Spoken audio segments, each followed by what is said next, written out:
जो सोने की चिड़िया हमारे इंडिया कहलाता था, जो लोग इन्होंने लूटने के बाद भी सोचिए it is 14.12 lakh crore rupees का। तो आप इसमें से देखेंगे कि मिडिल क्लास फैमिली इसमें फंस गया है। नमस्कार फ्रेंड्स, मैं जगदीश आपके लिए एक जबरदस्त टॉपिक लेकर आए हैं। इस टॉपिक में हम लोग काफी ऐसा चीज बात करने वाले हैं, वो भी सबसे फेवरेट, सबका फेवरेट टॉपिक के ऊपर, that is called income tax. Income tax के बारे में जो बात करेंगे, क्या आप ये सोच रहे हैं कि 7,50,000 के नीचे अगर आपका इनकम है तो आपका टैक्स नहीं लगेगा?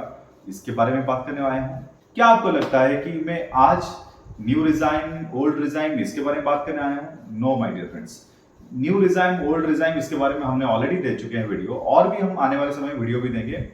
और इनकम टैक्स के ऊपर जितना भी रिलेटेड टॉपिक्स है, आईटीआर हो, इसके बारे में ITR 1, ITR 2, ITR 3, 4, whatever it is, इसके बारे में इनकम टैक्स के बहुत सारे तरीके जिसमें हम पैसा बचा सकते हैं, इसके बारे में टॉपिक तो लेके आने वाले हैं, बहुत सारी चीज ये आने वाले समय में। बट आज का टॉपिक थोड़ा सा कॉम्प्रिहेंसिव है, थोड़ा सा इंटरेस्टिंग है, जो आपको समझना बहुत जरूरी है। आप लोग जाके फाइलिंग तो कर लेना, बट जो भी हम इनकम टैक्स फाइलिंग करते हैं, इसके पीछे के कारण क्या है, कब ये हुआ था इनकम टैक्स, ये क्या नया चीज है जो आपका जिंदगी का एक ऐसा पार्ट बन चुका है, जो मान लीजिए कि कई सालों पहले ये शुरुआत किया गया था, एंड ये आज आपके जिंदगी को कंट्रोल कर रहा है। मैं बोलूंगा कंट्रोल कर रहा है, कैसे कंट्रोल कर रहा है वो आपको मैं बताऊंगा। बट उससे पहले समझ लेते हैं, इनकम टैक्स जो होता है उसके से पहले ये टैक्स होता है। टैक्स दो तरह का होता है, एक डायरेक्ट टैक्स, एक indirect tax. Okay, direct tax के अंदर में इनकम टैक्स आता है, जिसमें हम डायरेक्ट लेते हैं। पहले एक वेल्थ टैक्स होता था, वो नहीं है अभी।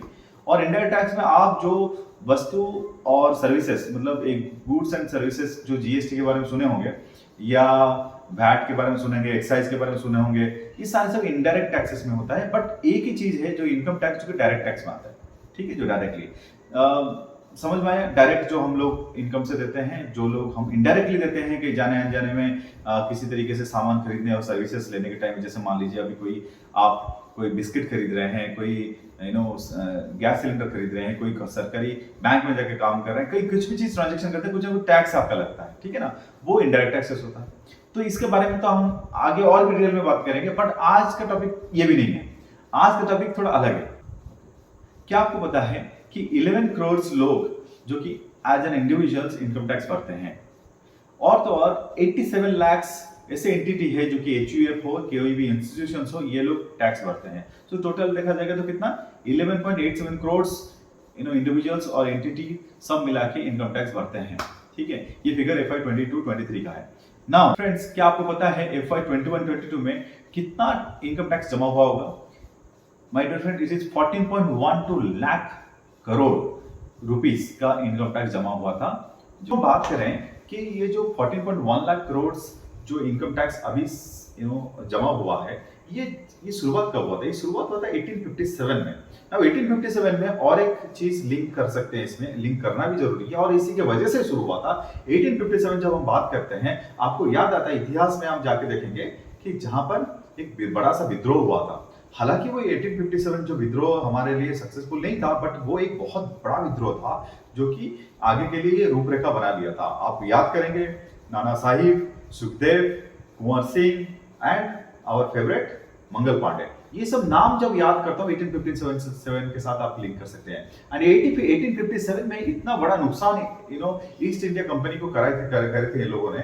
तो इसके वजह से इन्होंने क्या किया था कि इनकम टैक्स को एक अस्थायी रूप में शुरू किया था, जो भरपाई करने के लिए कि उनका जो लॉसेस हुआ था ईस्ट इंडिया कंपनी में, ये लोगों ने भरपाई करने के लिए ये टेम्परेरी कर व्यवस्था शुरू किए थे, ठीक है। जो कि हालांकि 1860 के बाद एक यूनिफाइड वे में, मतलब एक सबके लिए एक इनकम टैक्स लागू कर दिया गया था। पहले एक वेरी स्पेसिफिक एरिया में इन्होंने लॉन्च किया था, और बिलीव मी 1857 में उस समय कितना हुआ होगा इनकम टैक्स जमा हुआ होगा एक साल में, उस समय में 30 लाख रुपए जमा हुआ था। सोचिए, जो सोने की चिड़िया जो इंडिया आज नहीं है, पहले था, जो हम सुनते हैं कि ये सोने की चिड़िया था, ये रियली था। हालांकि ये लोगों ने काफी सारी चीज हमसे लूट चुके हैं, बट वो समय भी आएगा कि हम लोग फिर भी एक दिन सोने की चिड़िया बनेंगे। आज आपको इसके बारे में बताना जरूरी था कि इनकम टैक्स का शुरुआत किस तरीके से हुआ, how middle class people has got trapped, इसके बारे में बताया हमने।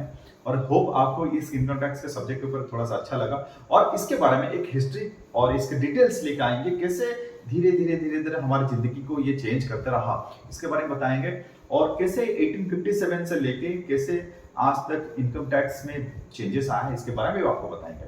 तब तक के लिए आप हमारे चैनल अगर सब्सक्राइब नहीं किए तो प्लीज सब्सक्राइब करिए। अगर आपको क्वेरीज एंड कुछ डाउट्स है प्लीज हमें मेल करिए। हमारा मेल आईडी है meramoneyMachine@gmail.com और हम आपको बहुत जल्दी से जल्दी रिप्लाई करने की कोशिश करेंगे जो आपका क्वेरीज है। तब तक के लिए नमस्कार एंड जय हिंद।